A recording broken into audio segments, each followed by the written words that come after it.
Hello friends, आज हम लोग स्टेट का एक न्यू पोम का एमसीक्यू करेंगे। और ये है आपका, जैसा देखा जाए अमेरिकन है, मतलब राइटर है, मतलब पोइट है। तो देखिए, एन ब्रेड स्ट्रीट का लिखा हुआ एक पोएम है, द प्रोलॉग। तो इसका एमसीक्यू करेंगे लाइन बाय लाइन। तो आज हम लोग दो स्टेंजा करने वाले, दो स्टेंजा का जो है एमसीक्यू करेंगे। तो यहाँ टोटल अगर देखें तो इसका टोटल 8 स्टेंजा है, ठीक है, 8 है, जिसमें से 6 लाइन करके है। तो इसका राइम स्कीम ए बी और शी है, ठीक है, यही है। तो हम लोग, तो आइए इसको देखते हैं। पहला क्वेश्चन से मुलाकात करते हैं। फर्स्ट क्वेश्चन देखिए, पहला क्वेश्चन हमारे यहाँ है, जो है फर्स्ट क्वेश्चन बोलता है, what does the poet express regarding her ability to write about grand subjects like wars, यहाँ ही एच नहीं है, कैप्टन्स है, कैप्टन्स और किंग्स कि इनके संबंधित बताया गया है कि जो है।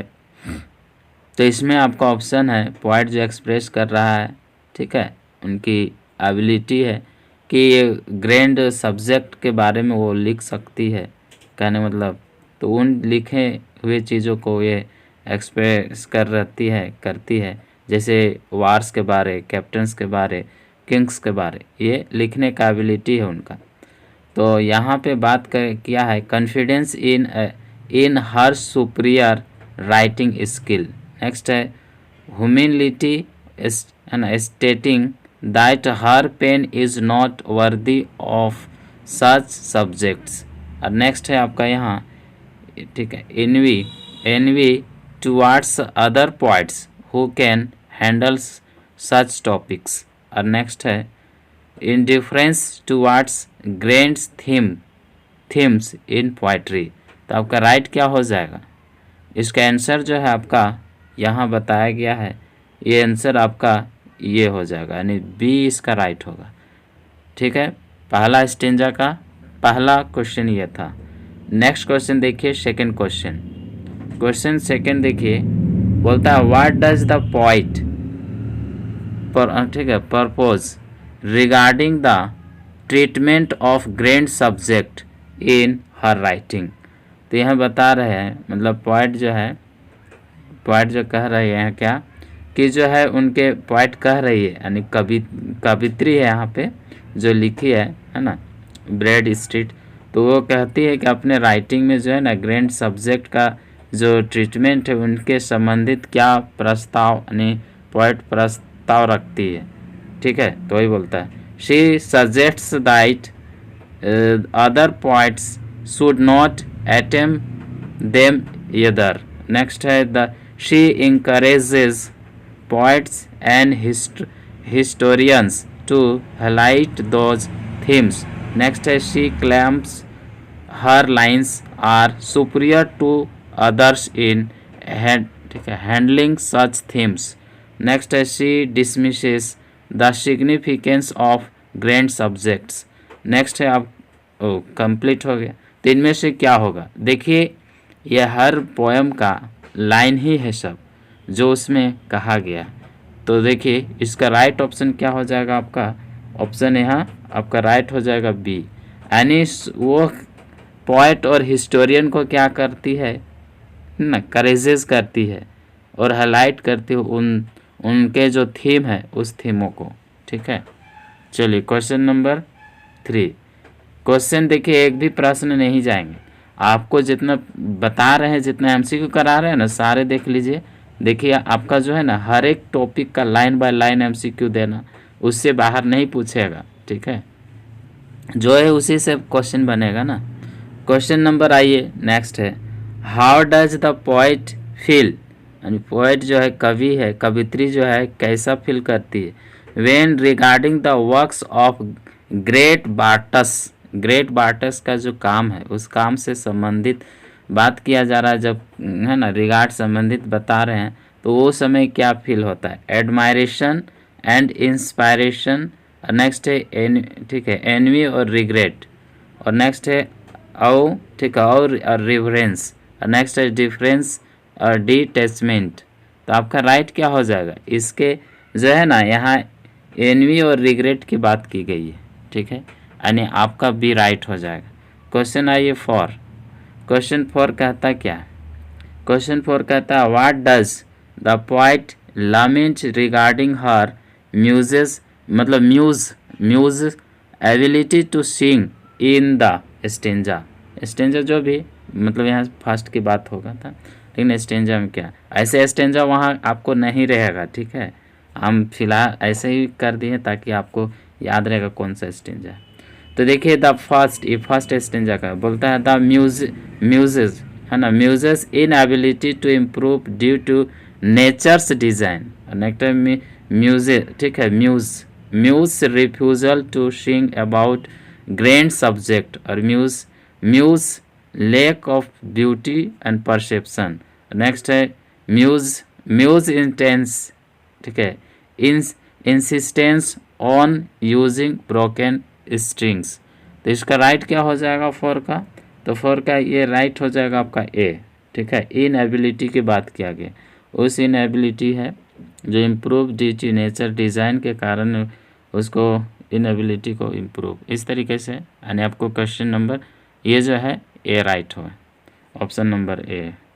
चलिए नेक्स्ट क्वेश्चन आइए, क्वेश्चन 5। क्वेश्चन 5 क्या कहता है, वाट है ना comparison does the poet make between her self and the fluent sweet tongued Greek in stanza. ठीक है, स्टेंजा नहीं रहेगा, इसमें स्टेंजा 1 का है। तो देखिए she claims to be superior in eloquence, यानी जो वचन है सुवचन जो फ्लुएंटी की बात किया गया, और कहते हैं वो सुपीरियर वादा करती है कि ये सुपीरियर क्लेम करती है, ठीक है, मतलब सुवचन में, बोलने में, स्पीच में, एबिलिटी में, इस तरह। She suggest that like Greek and she will improve over time. Next है she acknowledges her limitations compare to Greek, यानी जो महिला होती है या लड़की जो होते हैं, कहने का मतलब वुमेन जो है उनका लिमिटेशन है, उस लिमिटेशन जो ग्रीक से कंपेयर किया है। तो बोलते हैं she dismisses the Greeks ability as mere lips. तो इसका राइट क्या हो जाएगा, इसका राइट हो जाएगा आपका सी, क्वेश्चन सी हो जाएगा, ठीक है। अपने जो है लिमिटेशन के कंपेयर किया गया है कि नॉलेज जो है इनका कम होता है या नॉलेज होता, इस तरीके से मतलब लिमिटेशन की बात किया गया। चलिए नेक्स्ट क्वेश्चन है आपका यहाँ, व्हाट डज द पोएट, ठीक है, envy in great Bartas according to the second stanza, यानी ये सेकेंड स्टेंजा का है। बार्टस का हेल्थ बोला गया, health and social status, Bartas का हेल्थ नहीं wealth, sorry wealth, and Bartas abundance of poetic talent, और Bartas influence on others poets, और Bartas ability to control the muses. तो यहाँ बात किया गया है टैलेंट की बात किया गया है, ठीक है, बार्टस का बहुत ज़्यादा टैलेंट। तो यानी आपका 6 का क्या हो जाएगा बी। क्वेश्चन आगे चलते हैं, तो क्वेश्चन 7 आता है। 7 में कहता है what does the poet suggest regarding Bartas, Bartas का जो है ना क्या है, बार्टस का क्या है, पोएटिक प्रोवेस बताया गया। प्रोवेस का मतलब स्किल, ठीक है, ये स्किल यानी पोएटिक स्किल यानी प्रोवेसेस। तो क्या है, Bartas is a simple poet lacking skill, ये तो हो नहीं, बार्टस का बहुत स्किल है इसका। Bartas can achieve anything with skill, his skill. Bartas is limited by his own abilities, Bartas success is purely due to chance. तो इसका राइट आपका हो जाएगा यहाँ बी, ठीक है। क्वेश्चन आगे चलते हैं 11। क्वेश्चन 11 है हमारे यहाँ, how does the poet describe her own approach to writing compare to Bartas. Poet यहाँ कंपेयर कर रहा है अपने अप्रोच को, अपने approach writing compare to Bartas. तो यहाँ पे आपको बताया मतलब यहाँ क्या है, क्वेश्चन आगे बढ़ा दें, चलिए देखिए सिंपल एंड डायरेक्ट बोला, over fluent and complex. Next है एनवियस और रिसेंटफुल और हम्बल एंड सेल्फ डिप्रिकेटिंग। तो इसका राइट क्या हो जाएगा आपका आंसर? यहाँ सिंपल और डायरेक्ट की बात किया गया। क्वेश्चन आइए 9 में। क्वेश्चन 9 कहता है what does the poet emphasize about her own skill in second stanza. बोलता है her skill matches that of Bartas से मैच करता है। She is envious of her own talent, she is limited to her own capabilities. Next है she can do whatever she desire, जो भी चाहते वो कर सकती है। तो इसका राइट हो जाएगा यहाँ ये है ना एन्वियस के बात किया गया, यानी 9 का जो है ना आपका आंसर 9 का नहीं, यहाँ लिमिटेड कैपेबिलिटी का बात किया गया कि वोमेन के पास लिमिटेड कैपेबिलिटी होते हैं नहीं। ठीक है अपना। चलिए नेक्स्ट क्वेश्चन चलते हैं, क्वेश्चन आगे बढ़ते हैं। क्वेश्चन 10। क्वेश्चन 10 कहता क्या है?